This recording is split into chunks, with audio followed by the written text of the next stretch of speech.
You go ahead. All right, I'd like to say good morning, good afternoon, or evening, wherever you are when you happen to tune into this lesson. My name is Brother Nate. My reader's Brother Harvey. Once again, being a part of the Bible in plain view. Haven't done it in a while, but it's always a blessing to be able to put in work for the Lord. But as you can tell from the title of this particular lesson, it's called The Coming Election. And, you know, we supposed to, according to the word, be instant in season and out of season. And this right here is more so a play on words because in America, not too far from today, we have a major election coming up in America, and it's a lot of people that may be putting a whole lot of their emphasis or energy into trying to select someone to be empowered to run the country for the next 4 years. But for those that are in the Word and seeking the Lord, you know, it's something a little more important that we need to be concerned about. Not a little more important, but something that's very, very important compared to the word that we need to be concerned about, and that's the coming election of God. You know, because at the end of the day, what's going to happen is we all got to stand before the Lord. And we got to stand before the Lord and hoping that our works have been enough for us to be worthy of walking into the kingdom.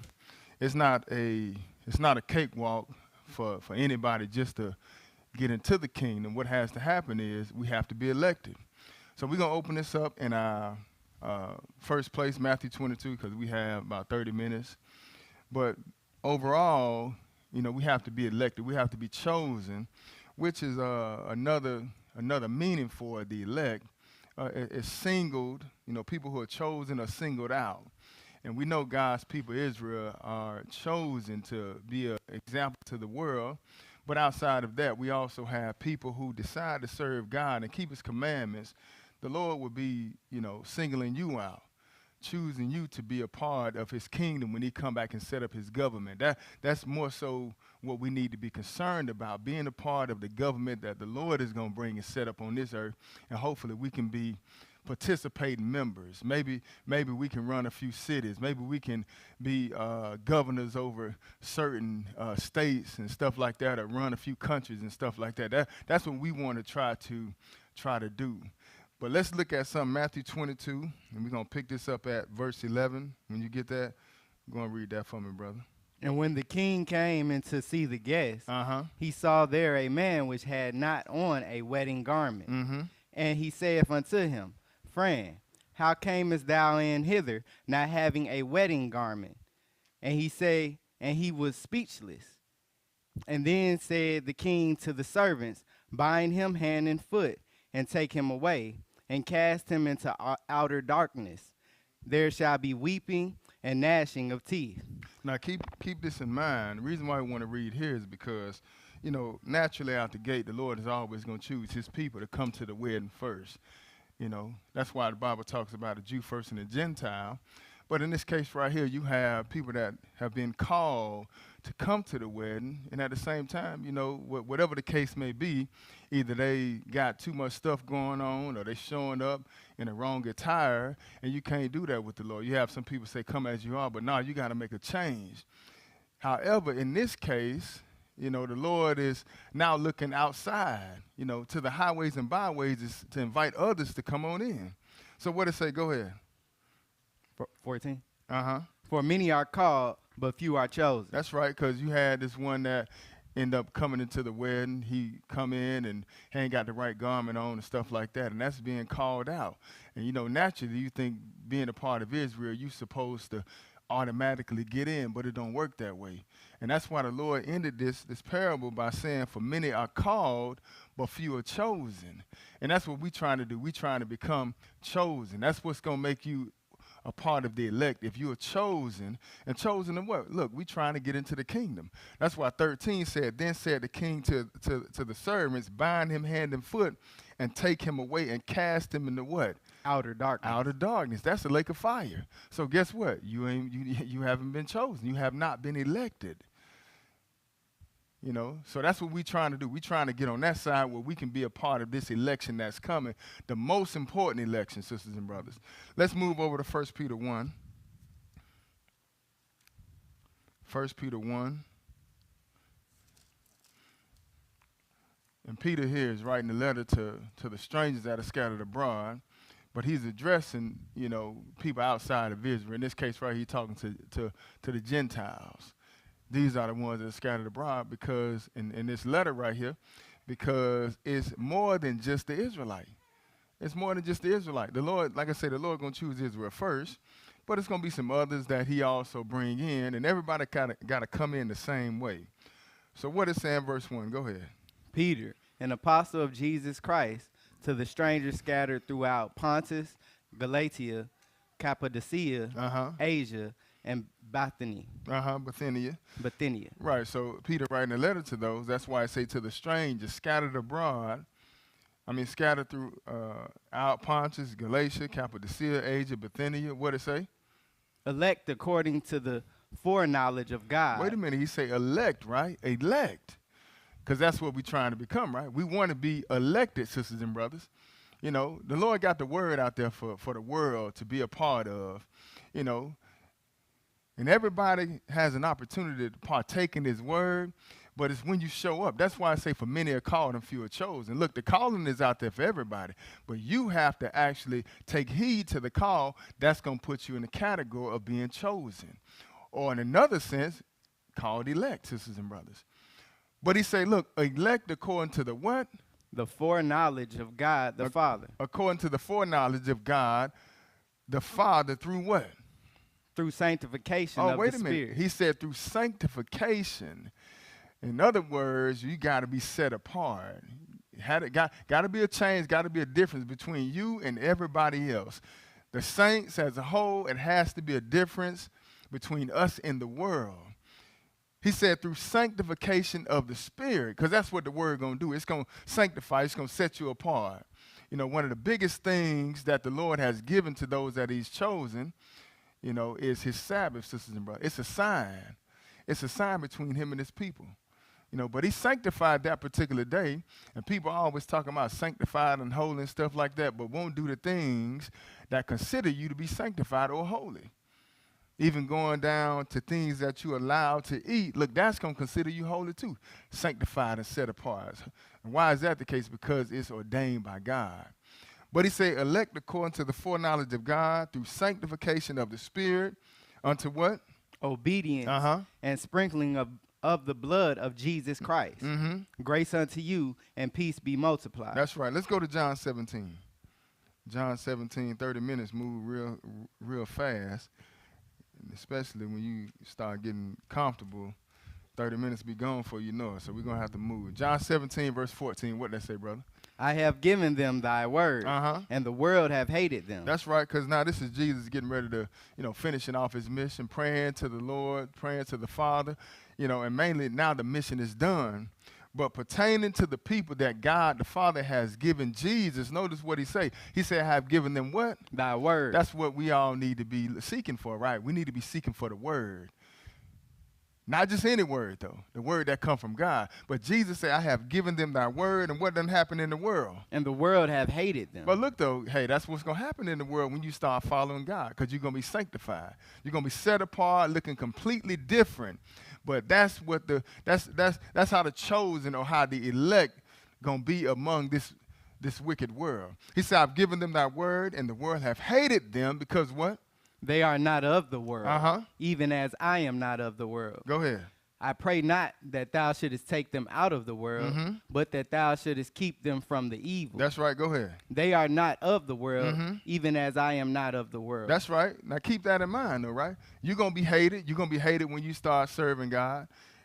And clearly you're going to see what the difference is. Jesus knows that, it's going to be necessary for us to be here, right? That's why he says that I pray not that thou should take them out of the world. Because somebody got to shine the light, right? And who's going to do that? It's going to be the ones that he chose to give his understanding to. But he said, I pray not that thou should take them out of the world, but that thou should keep them from the evil. Then he go on to say, they are not of the world. even as I am not of the world. What else to say? Sanctify them through thy truth. Oh, we're talking about setting them apart, right? He says, sanctify them through thy truth. See, this is how we got elect according to the foreknowledge of God. Sanctify by sanctification, of his word. That's what set us apart, sisters and brothers. So even Jesus is saying, sanctify them or set them apart through thy truth. What else to say? Thy word is truth. Oh, thy word is truth. Now we can leave that to chance, right? We can, allow that to define itself. People would say they got the word, they living according to the word and all that type of stuff. They standing on the word of God and all that. But no, we can't just leave it out there to define itself. Because if that's the case, then we'll be making up things all across the place. Let's see what the word says according to Psalm 119 and verse 142. Let's see what this truth is. Because this is what's going to sanctify us. This is what's going to sanctify us. So keep in mind, it's like we all in the race, sisters and brothers, but everybody can't get the prize, It's just like, I hate to give this analogy, but, even when you are kids, when you were kids, and you might see it with the kids today, you sitting down there playing duck, duck, goose. And it's like they run around the circle, and somebody get picked, right? Somebody get picked to run around and chase that person, but, everybody else is sitting there, but you just hoping you get picked. I'm hoping you hit me, or I'm hoping you don't hit me. But at the same time, somebody going to get picked. And what if the Lord is doing that? Not saying he playing duck, duck, goose, but look, he looking down here to see which ones he going to choose. And it's going to be based on you willing to follow his word. What is saying Psalms 119, 142? Thy righteousness is an everlasting righteousness. And thy law is the truth. Oh, look at that. He say thy righteousness is an everlasting righteousness, right? And then after that, what he say is the truth? And thy law is the truth. Oh, I thought it's, I thought we can't keep it. Thy law is the truth. He said thy law is the truth. I thought it's so bad. They make it seem like it's so bad, or that old law that Moses gave us, you can't keep that old law. Look, it say thy law is the truth, right? Jesus said himself in John 8:44, you shall know the truth, and the truth going to do what? Set you free. It's going to set you free, sisters and brothers. But this ain't the truth we looking for. But those that are sanctified and set apart, look, in order for you to continue on in your election, guess what? You're going to have to operate according to the law. Let's go over to 2 Thessalonians. 2 Thessalonians.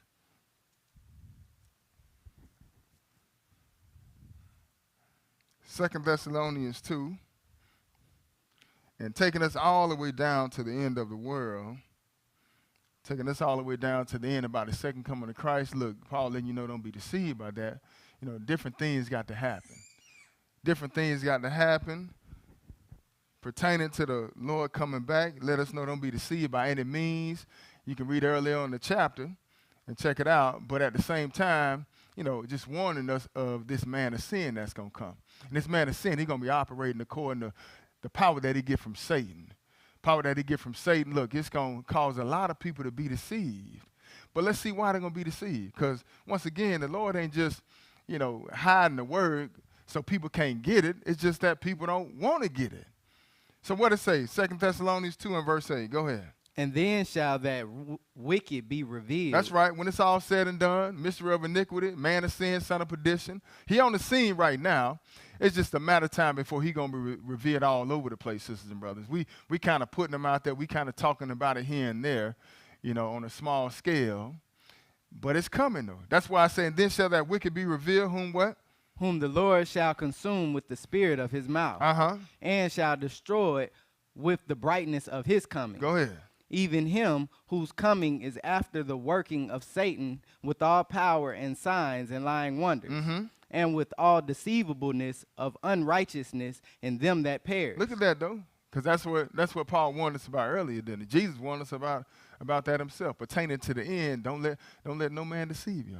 Or don't be deceived, right? That's the main thing that we have to watch out for is deception. But if you're not in the word, you won't know what to line up truth and lies with. You got to have something to be able to measure it by. So that's why the Bible lets us know to try the spirit by the spirit.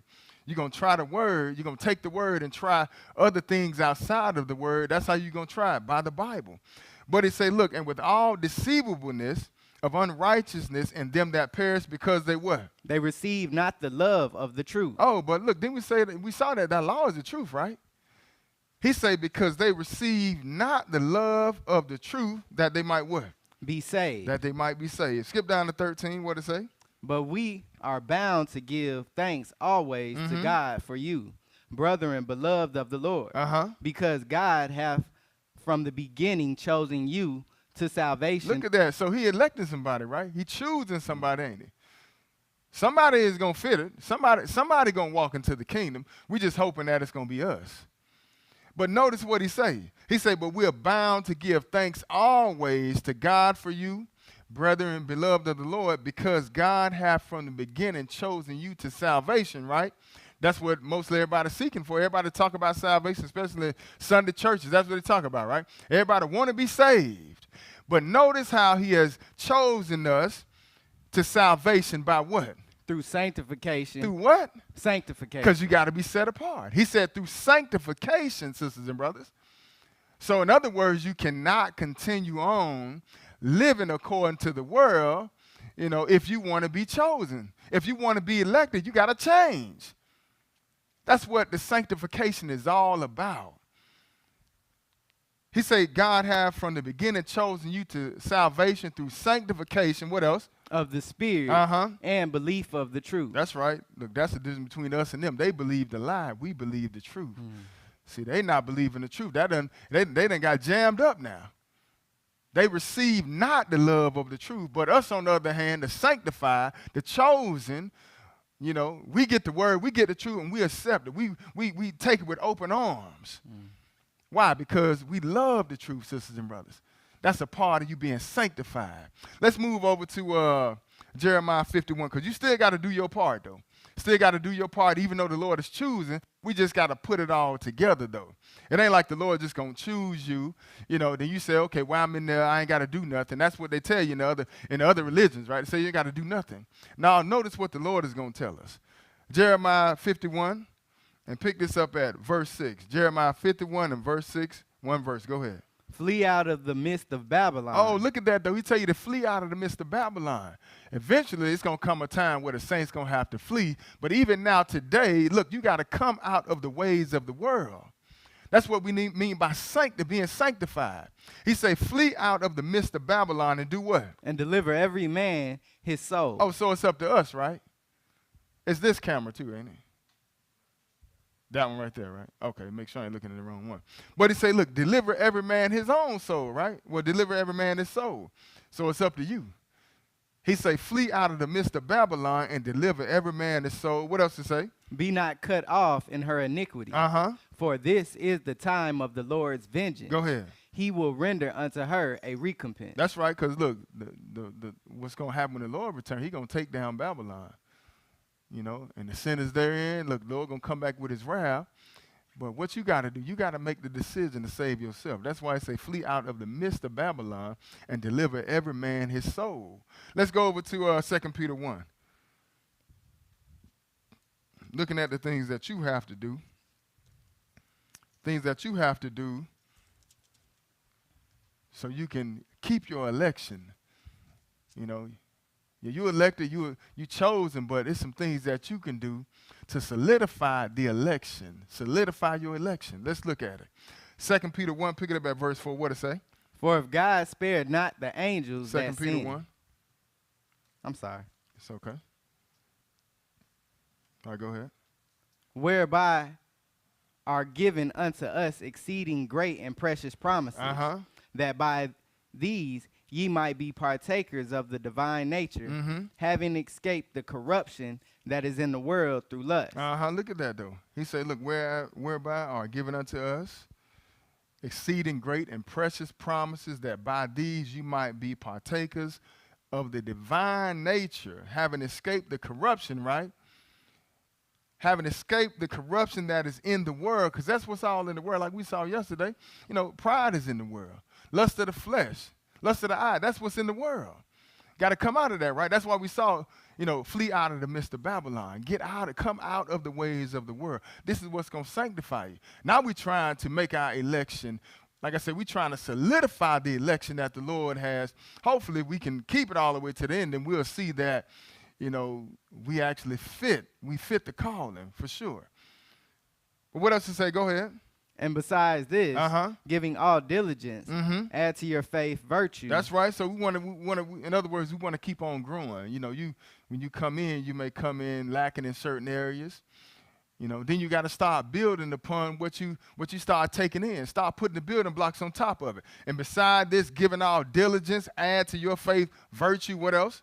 And to virtue, knowledge. So we're going to keep on adding, right? And to virtue, we're going to add some knowledge on there. What it say? And to knowledge, temperance. Oh, look at that. And to knowledge, now you're going to learn some temperance, ain't you?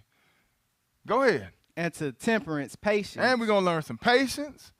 Like you see how we going from just a man born of the world, changing into a man now born of God. Looking at how we started to develop from what we used to be into sons of God. And to knowledge, temperance, and to temperance, patience. What else? And to patience, godliness. Keep reading. And to godliness, brotherly kindness. Oh, look at that. He said to godliness, brotherly kindness. Now you have no problem forgiving your brother 7 times, 70 times a day. Even though the number's out of range, but what if it is in range? Your mindset is now, being trained to have that mercy or that brotherly kindness. What else to say? And to brotherly kindness, charity. Keep reading.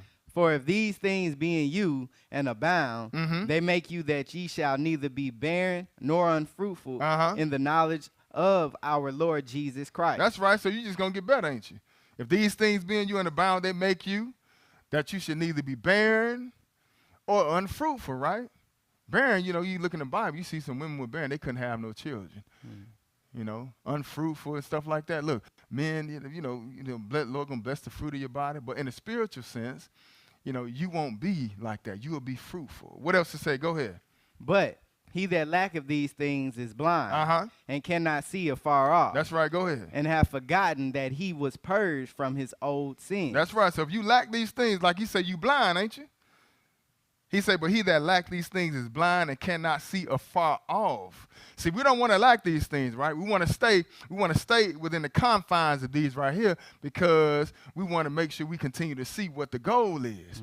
What the end goal is. Look, we trying to make the election. We want to partake in the coming election. He said, look, but he that lack these things is blind and cannot see afar off and have forgotten that he was what? Purged from his old sin. Go ahead. Wherefore, the rather, brethren, give diligence. He said, look now, he said, wherefore the rather, brethren, give diligence, right? We're going to stay steady with it. We're going to continue on in the faith. We're going to continue getting better. He said, wherefore the rather, brethren, give diligence to make what? Your calling and election sure. Oh, wait a minute. He said to make your calling and your election what? Sure. Sure. So we can make it sure, right? Yeah, he just gave us a list on what we need to do, didn't he? You ain't got to try to guess. He let you know what you got to do. He say, but look, wherefore the rather, brethren, give diligence. Work hard at it. Stay consistent with it. Don't take no breaks. Like I say, the world, they looking at the election that's coming, regardless of what happens. Look, it's another election that's coming greater than that, and that's coming from the heavens. So what we trying to do, we trying to make our calling and our election sure. Look at it, one and the same, right? Elect, you call or chose. Remember he said many are called, but few are chosen, right? But just letting you know those all run together. They can be interchanged.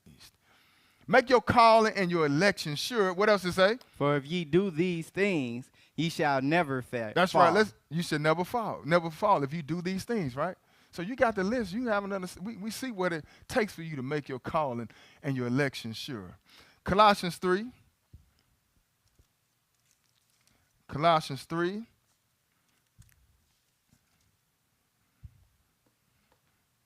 So we more concerned about the election that's coming from God. Colossians 3. And pick this up at verse 1. Colossians 3. In verse 1, go ahead. What does it say, brother? If ye then be risen with Christ, seek those things which are above, where Christ sitteth on the right hand of God. That's right. So that's why we can't even really get too caught up in what's going on right here, right? Because we done went down. We done gave our life over to Christ, went down in the water. Guess what? That old man died. Now that we have risen, we're risen with Christ, right? So therefore, we're going to operate in newness of life, like it tells you in Romans. But it say, look, if you then be risen with Christ, seek those things which are above. You know what's above? A coming kingdom is on the way, sisters and brothers, coming from above, coming down to the earth. The Lord is bringing righteousness here. The Lord give us his word and his law. That come from above. We're going to do things to try to please him. If you then be risen with Christ, seek those things which are above, where Christ sit on the right hand of God. Skip down to verse 5 and read it. What it say?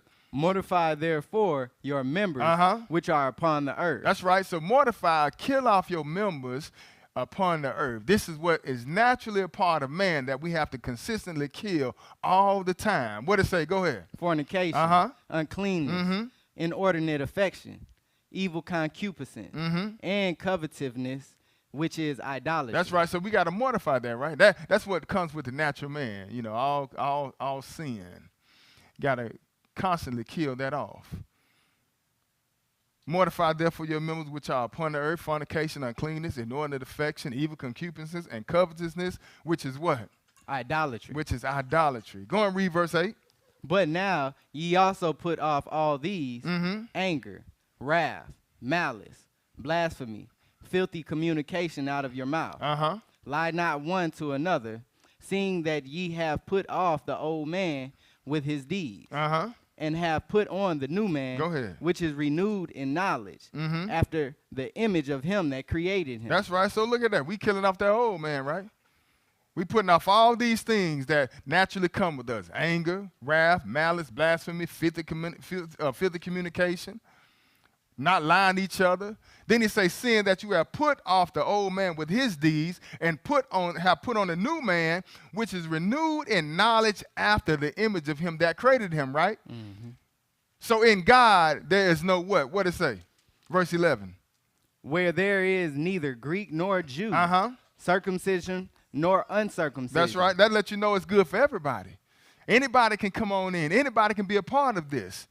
Where there's neither Greek nor Jew, circumcision nor uncircumcision, barbarian, Scythian, what else to say? Bond nor free, but Christ is all and in all. That's right. Go ahead. Put on, therefore, as the elect of God. Wait a minute. You got to walk around like you what? Elect of God. Like you elect from God, right? This is how you got to move about. If you call yourself a saint, you call yourself in the word, right? He say, put on, therefore, as the elect of God, what? Holy and beloved. Go ahead. Bowels of mercy. Just like Jesus did. He had mercy, didn't he? That's why he died for our sins. He said, holy and beloved, bowels of mercy. Keep reading. Kindness, humbleness of mind, meekness, long suffering. But look, though, that looked just like Jesus. But he letting us know this how we going to dress ourselves. We need to walk around. People need to look at us and see that there's a difference, ain't there? He say, put on, therefore, as the elect of God, not elect of man. People running for office, and guess what? You got people that's going to choose them to get in those positions. We running for office too, ain't it? We running for office in the government of God. But guess what? They can see that when we walk around in this earth. That's why I say, look, put on therefore as the elect of God, holy and beloved, bowels of mercy, kindness, humbleness of mind, meekness, and long suffering. This is how we need to dress ourselves up. This is how we need to carry ourselves. So that way, when we get to the end, we can make it in. Let's go to the last place, Matthew 25. Let's see if we see what it's going. See who's gonna make the cut. See who will make the cut. See who's gonna be that elect or that chosen. Matthew 25, and pick this up at verse 31. What does it say, brother? When the Son of Man shall come in his glory, and all the holy angels with him, go ahead. Then shall he sit upon the throne of his glory. That's right. Okay, it's time to separate now. It's time to do some judging. When the Lord get back, what it say? And before him shall be gathered all nations, and he shall separate them one from another. That's right. Look, if everybody getting in this, if everybody is elected, wouldn't be no reason to separate one from another. Go ahead and read. What else it say? As a shepherd divided his sheep from the goats. And he shall set the sheep on his right hand, but the goats on the left. Go ahead. Then shall the king say unto them on his right hand, Come ye blessed of my Father, inherit the kingdom prepared for you from the foundation of the world. And that's what we trying to do. We trying to be the ones on the right side. Because if we're on the right side, guess what? We get into the kingdom. And if you get into the kingdom at that point, whether it's the first resurrection or the second resurrection, at that time, you know you have made the cut. You are the elect. So that's what we trying to do. That's what we need to be more concerned about, the coming election. And I pray somebody got some understanding in Jesus' name.